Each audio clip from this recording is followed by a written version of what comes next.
आसिला एबे राशन कार्डर पारी 1.70 कोटी कार्डधारी नाम बाद दिज्व। केंद्र सरकार राशन कार्ड धारकों तालिकार एक बड़ परिवर्तन करने को जाउछि। चलंतु आज आम जानिबा एही विषय पूरा डिटेल्स रे एही वीडियो माध्यम रे। तेणु वीडियो को आरंभ करने पूर्वर समस्त को अनुरोध जो माने चैनल को सब्सक्राइब करना एबे ही चैनल को सब्सक्राइब करंतु। चलंतु वीडियो को एबे आरंभ करबा। केंद्र सरकार राशन कार्ड धारकों तालिकार एक बड़ परिवर्तन करने को जाउछंती। खाद्य एवं साधारण बंटन विभाग प्रथम थर पई राशन कार्ड धारकों एक तालिका प्रस्तुत करिछि। जो माने मागना शस्य भली सुविधा पाई योग्य होई नथांती एही तालिकार प्राय 1.70 कोटी लोक अछंती। एमाने 4 चकिया यान किंबा आयकर डाटा किंबा कंपनी रे निर्देशक। केंद्र राज्य गुड़ी को सेप्टेम्बर 30 सुधा एही अयोग्य कार्ड धारकों को हटाइबा पाई आवश्यक जांच करने को निर्देश देइछि।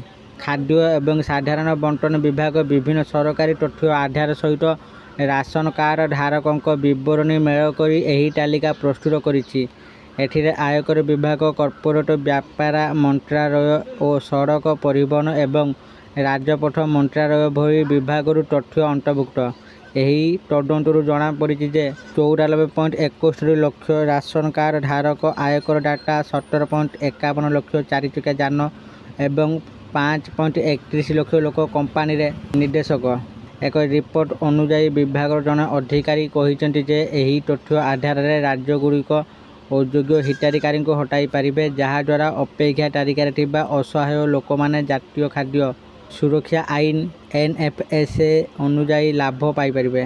NFSA डैशबोर्ड अनुसार अगस्त 19 सुधा 19.70 कोटी राशन कार्ड जारी करा जायछि, जहा 36 राज्य एवं केंद्र शासित अंचल गुड़िक मोट 76.10 कोटी हिताधिकारी को अंतर्भुक्त करिछि।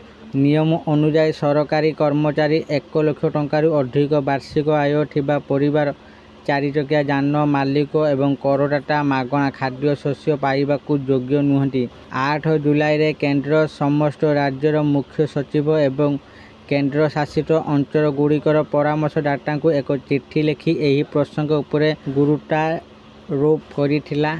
खाद्य सचिव संजीव चोपड़ा चिट्ठी रे कहिसेंति जे राशन कार्ड परिचालना प्रणाली RCMS रे डुप्लिकेट, मृत एवं निष्क्रिय हिताधिकारी को चिन्हट करा जाय सारिछि। वर्तमान अन्य मंत्रालयर तथ्य सहित मेल कर अयोग्य हिताधिकारी तालिका प्रस्तुत करा जायछि। आशा करछि आपण मानकू आजिर एई भिडियोटी निश्चित भाव में भल लगी। जदि आपण मानकू एई भिडियोटी भल लगी थाए दया करी एई भिडियो को बहुत मात्रा लाइक, शेयर और कमेंट करंतु। आ जो माने आम चैनल को एपर्यंत सब्सक्राइब करनांती एबे ही आपण माने आम चैनल को सब्सक्राइब कर दियंतु। आज पई एतिकी फोन देखाबो आउ एक भिडियो रे रहिली। समस्त को नमस्कार, धन्यवाद।